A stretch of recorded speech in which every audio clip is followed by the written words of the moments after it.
You are now in the deep end of horror. And I will see the life run out of you. Hello, my children of the popcorn, and today my Black Friday Severin order finally arrived. Yay! But to console myself before it arrived, I did some New Year's shopping at my local video store. Yes, I have one. It's not really local, it's 45 minutes away, but it's Orbit DVD in Asheville, North Carolina, and you should definitely visit it if you're ever in Asheville. They have a fantastic horror section, both in terms of selling horror and in terms of renting it, because they still rent DVDs there. They also have an excellent VHS selection and a game selection that I can't really comment on because I'm not as much of a gamer as I am a horror collector. But the owner, Marc, he does a fabulous job of getting in horror and putting it up for sale. And so I picked up, I don't have a Laserdisc player, but I picked up a sealed Laserdisc of Fall of the House of Usher and Pit and the Pendulum. Never been out of its package. I picked that up for $5, and I picked up an old scratched up copy, pre-Laserdisc, of the what are these, the CEDs that they were called? Yeah, CEDs of Cat People for 50 cents. Because he was just trying to get rid of the old CEDs. I picked up the King Kong collection for $10.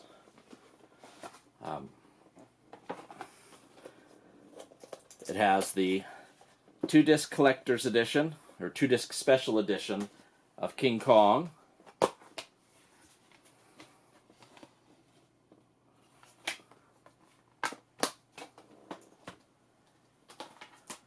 Along with the DVD of Son of Kong. And then the third film, Mighty Joe Young,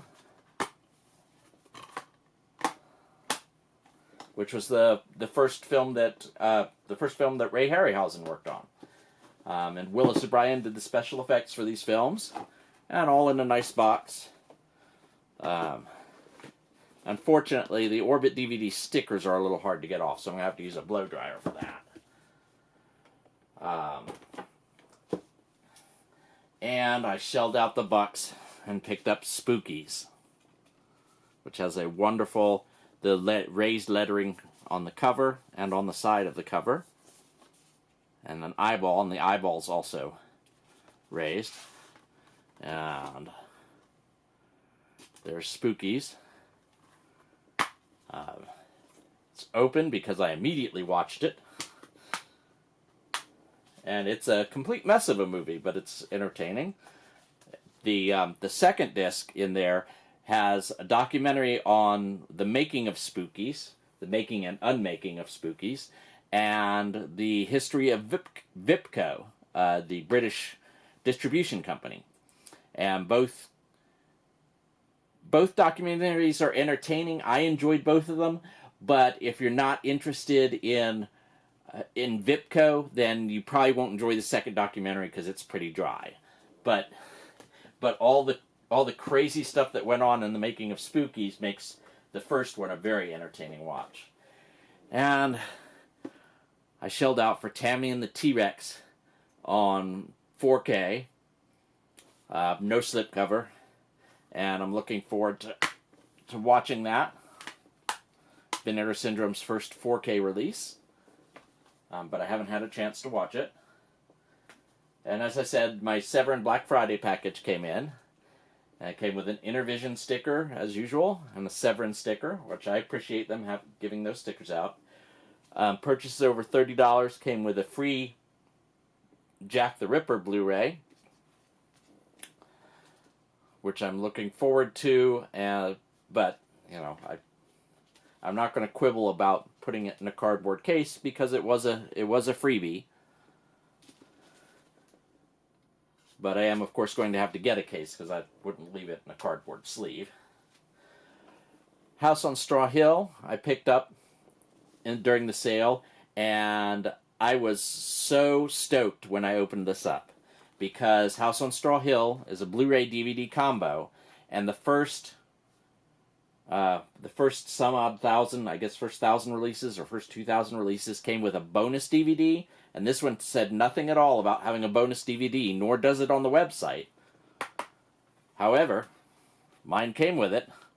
Ban the Sadist videos, all about the video nasties, and I'm sure it's nowhere near as good as the incredible Video Nasties Volume 1 and Volume 2 that Severin have on their website, but I still look forward to watching that documentary. I do love horror documentaries, and of course the original film. I had to buy Blood on Satan's Claw. This is it in its slipcover. I can open that up because I'm going to watch it whenever it is I get a chance. I've got so much backed up to watch.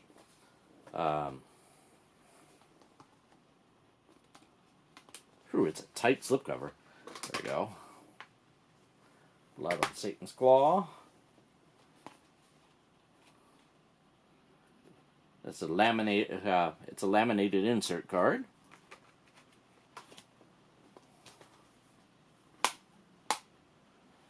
And this was theoretically, this was only for sale during their Black Friday sale, and taken off, and any extra copies that they have will be sold at trade shows, but I never seem to hit any of the ones that Severin is at. Severin's over closer to the West Coast. So, that's why I had to get that. And then the same reason is I had to get Tygon's Beast in the Cellar, because it was something that they were only going to have during Black Friday.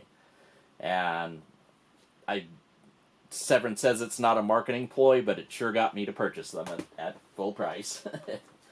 For half price, of course, I did get Skinner, Ted Raimi as a maniac, which should be entertaining. Dr. Butcher MD, which is a 2-disc Blu-ray. Disc 1 is Dr. Butcher MD, and disc 2 is Zombie Holocaust. Let's see. I think Dr. Butcher is the recut one, but I'm not sure. But anyway, I get both copies. And Lost Soul, The Doomed Journey of Richard Stanley's Island of Dr. Moreau. And Richard Stanley, if you don't know him, he did Hardware and Dust Devil. Hardware is science fiction with tinges of horror in it, and Dust Devil is a horror hybrid movie. Both of them have fantastic directorial flourishes. They both look incredible, and they both have very, very genre-bending tropes to them. And I really enjoyed them.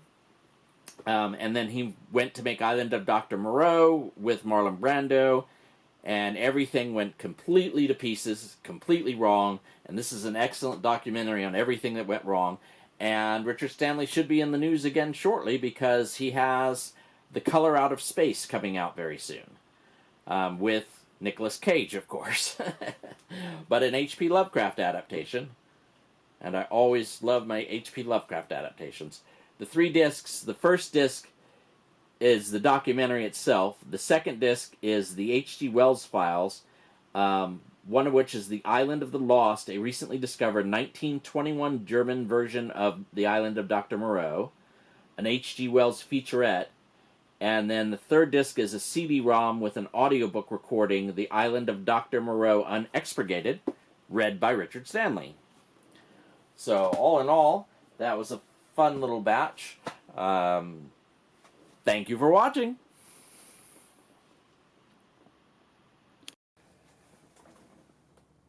Hello, my children of the popcorn. And today I wanted to talk to you about Italian maestro Bruno Mattei, known for bit of a train wreck kind of films. But Severin was losing the license to 5 of his films, so they put them on super sale, especially if you bought all 5. 5 for $25. In the Land of the Cannibals, it says a film by Martin Miller, but it's Bruno Mattei. Mondo Cannibal, a film by Vincent Dawn, also Bruno Mattei. Bruno Mattei's Island of the Living Dead, Bruno Mattei's Zombie the Beginning, which is a hilarious Aliens ripoff, and The Other Hell, which you could get in Blu-ray or in DVD, and of course I chose Blu-ray. Anyway, those were 5 nice pickups. I still prefer probably Rat's Night of Terror or Hell of the Living Dead. Those are the 2 of his that I prefer. The Other Hell I watched. It was maybe I'm not the target audience for nunsploitation, but it was boring.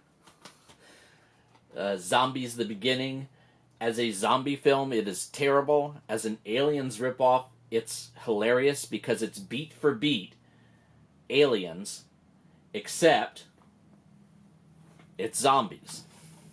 And it even includes variations on different dialogue that's found in Aliens.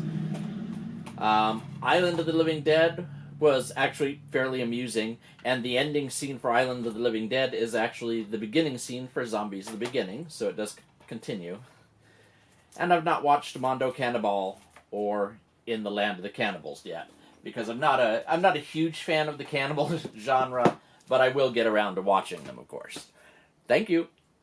Click like, subscribe, or even comment below, because I want to hear what you think. No fair.